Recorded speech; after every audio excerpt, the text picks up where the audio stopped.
I opened my eyes, and in front of me, there was complete darkness. I was lying on a hard surface. The place was cramped and stuffy. Mom, are you here? I said quietly and realized that I was in a confined space. I started screaming and kicking the walls. It seemed that I was stuck somewhere, possibly as a result of the collapse of our house. Suddenly, I heard someone screaming and shouting. The voices of people were heard closer to me. I'm here! Help! I was shouting with all my strength because there was not enough air to breathe. After half a minute, I saw the light. The slab was removed above me. Behind it, I saw the shocked faces of my relatives. They looked as if they saw a living dead person. Hi, my name is Dylan. Some time ago, I was almost buried alive. What's more, this was done not by my enemies and not by criminals, but by my dearest and nearest people, my parents.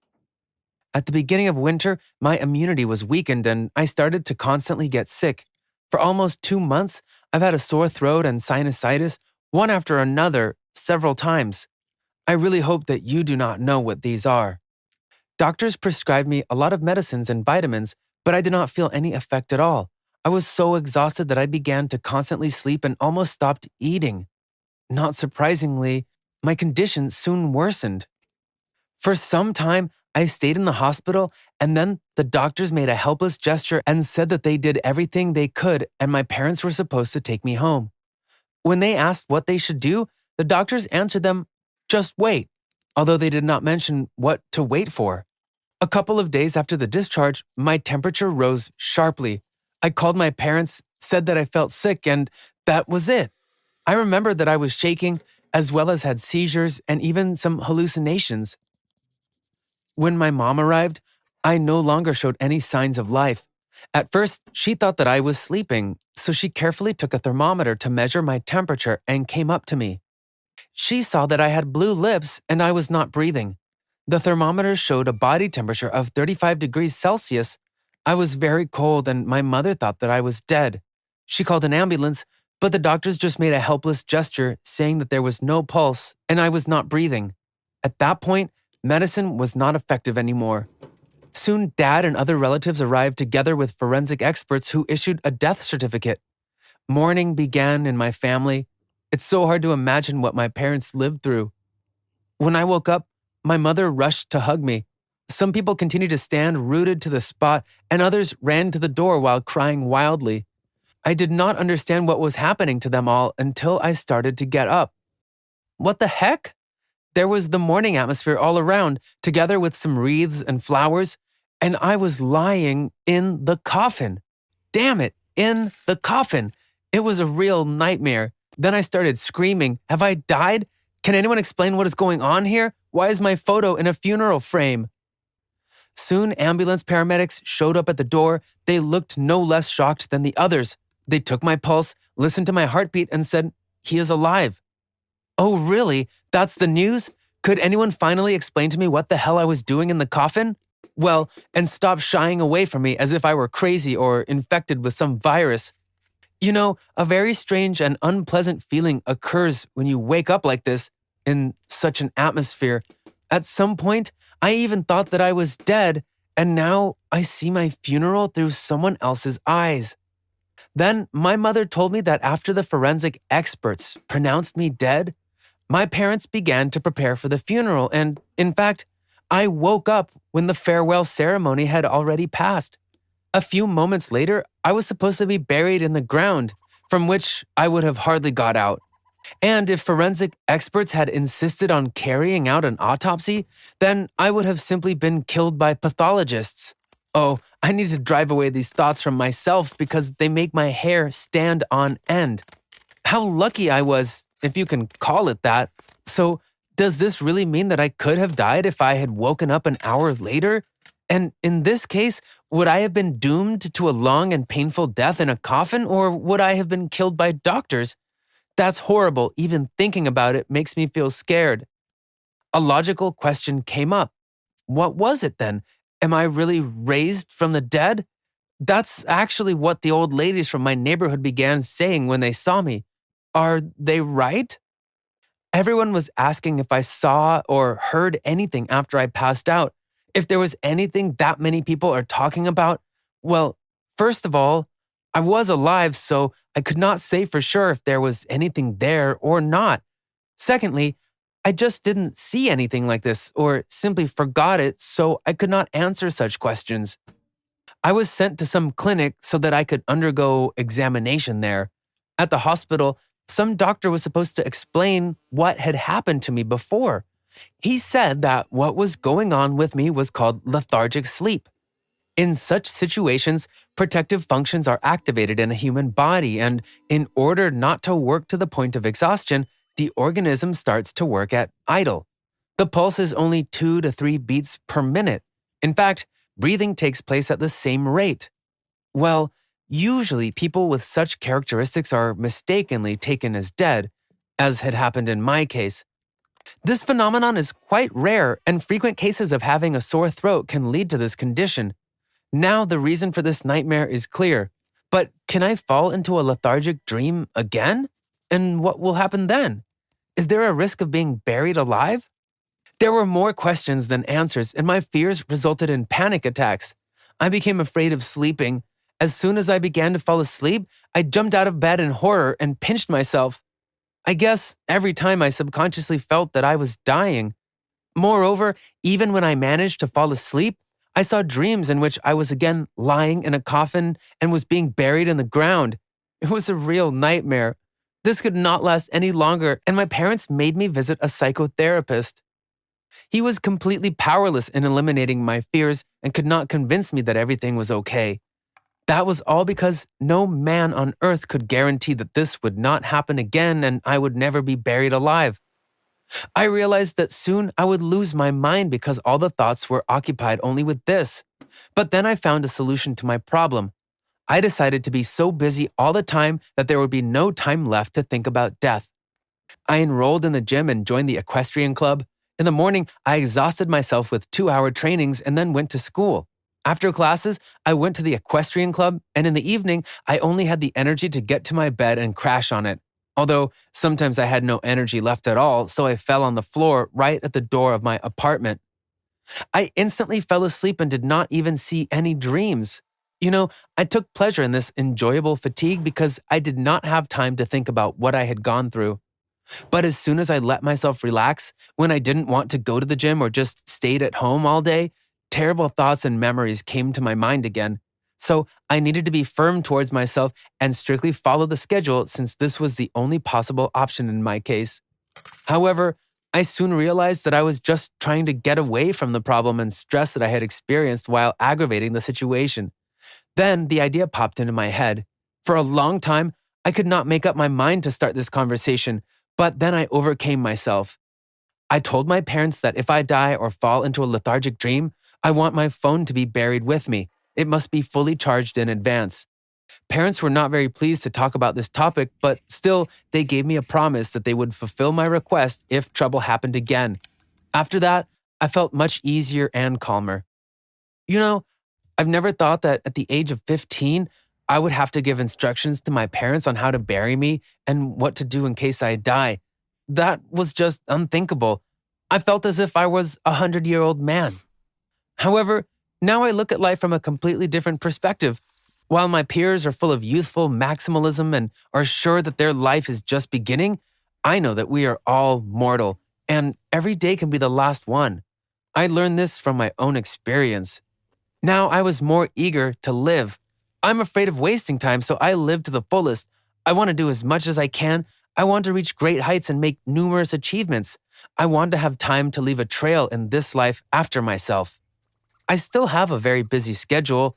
Now, in addition to the gym and equestrian sports, I also took up drawing classes as I had wanted this for so long. I don't even know why it was I who fell into a lethargic dream, why I experienced it, but now I'm even glad that this happened. I have learned how to value and love my life. Yes, the path to awakening was hard, but I coped with everything. Do you have any fears? Tell in the comments what you are afraid of and how you cope with it. Do not forget to click on the thumbs up button and subscribe to our channel so as not to miss the new videos and be on the same wavelength with us.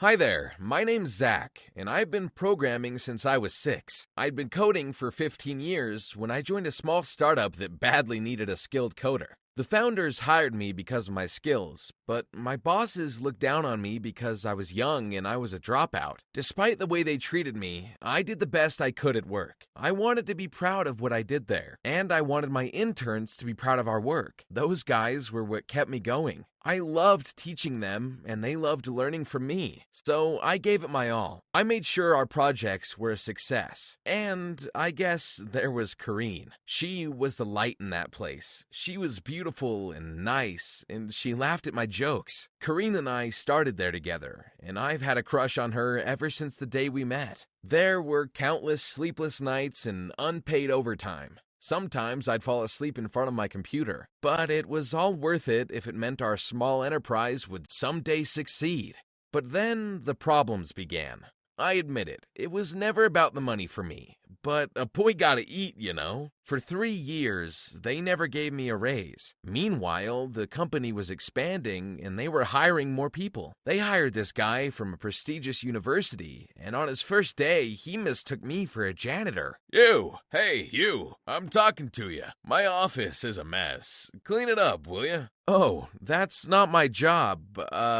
Who are you? Don't you know who I am? I'm the new junior developer. Now, get me a janitor, whoever you are. I smiled at him. Nothing like a privileged background to give someone so junior that kind of arrogance. I did see his CV before, and I cautioned against hiring him because he had barely a year of coding experience. And yet, somehow, he was there. I extended my hand to shake his hand. The name's Zach, lead developer, your boss. Brad laughed. Sorry, what? They told me the lead dev had over 10 years of experience. You're, what, 16? 21. It's the baby face, I know, but yeah, I'm your boss. You've gotta be kidding me. I have to report to someone who's 5 years younger than me? I'm gonna have a talk with Chandler. Chandler was one of the founders, and when I heard Brad was a buddy of his from school, I realized why he got the job. One day, I found Brad hanging about my office. It was payday, and he was snooping around my desk. He laughed when I walked through the door. Oh, forgive me. Couldn't help but take a peek at your email. I can't believe you're only making half of what I make in a month.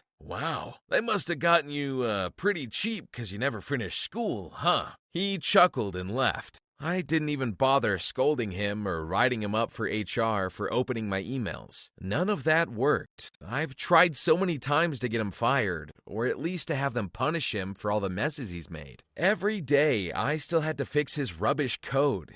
It would have actually been better if nobody gave him any work to do at all. That way, I didn't have to use up my time trying to fix any of it. But Brad was unfireable. Just because he went to the same school as one of the founders and their dads were golf buddies. But what really pushed me over the edge was that he was making twice as much as I was, and I was his boss. I'd been working for the company since it was formed, and I'd been asking for a raise for 3 years. And now this newbie who can't even write a single piece of functioning code was making more than me. I was incensed. I walked up to the founders and gave them a choice. Pay me what I'm worth or I walk.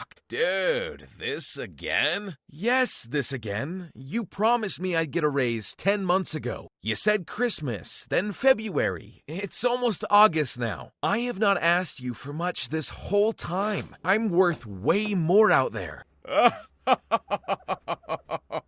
You think anyone out there would hire a dropout? We're doing you a favor here. Just accept what we give you. Besides, there's no money for a raise. I mean, you were gonna get that raise, but we hired Brad, and we need Brad. He's good for the company. Are you saying that the guy who cost us $50,000 when he broke one of our servers is good for the company? Oh, he's fun at parties, Zach, and you're not. The only reason I still stayed was Kareen. She needed me, and I didn't want her to feel abandoned. But then something happened that made me question if I made the right decision. Kareen got a huge promotion. She became the COO. From being there with me in the trenches, doing real work, she became part of management. And suddenly, her tune changed. Suddenly, she was siding with the bosses. She went on private jet rides with the guys and company trips where they spent as if the money was never gonna run out. Her salary tripled. While Kareen enjoyed the high life, I suffered the worst week of mine. My house burned down. I lost everything.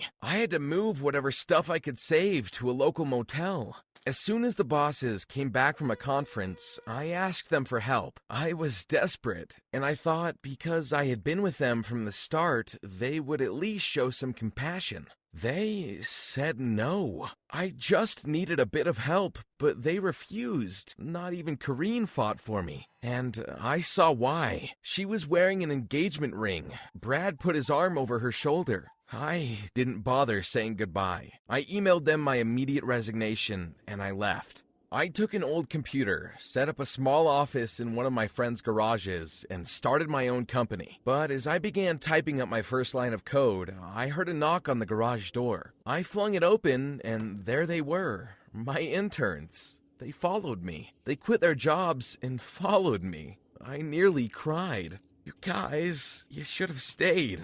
I can't pay you at all right now. So, I'd rather work for you for free than get paid by those dummies. Everything you teach us is worth more than we'll ever make there. Besides, I know you'll pay us when you can. We each got a chair, and we got to work. As time went on, our little garage team grew, and we started making money. We moved to a proper office, and that was when we heard that our old company had gotten involved in politics. There were whispers of them landing a deal with some nefarious organization that aimed to influence an election. I hacked into our old database and confirmed it. They were paid $200 million to do it. I got a phone call at 3 in the morning the day after. It was the founders, and they had noticed that I had used my back doors in the company database. They told me their lawyers would be in touch, only that went nowhere because I didn't have a contract with them. I started working there when there were only 5 people, so things weren't even put on paper. I had no NDAs, and the company held no copyright for my code. If I wanted, I could take back all my work. When they realized this, they launched a smear campaign against my budding company. They found out who my clients were, and they badmouthed me, told them lies. They even paid for a billboard which directly attacked my company.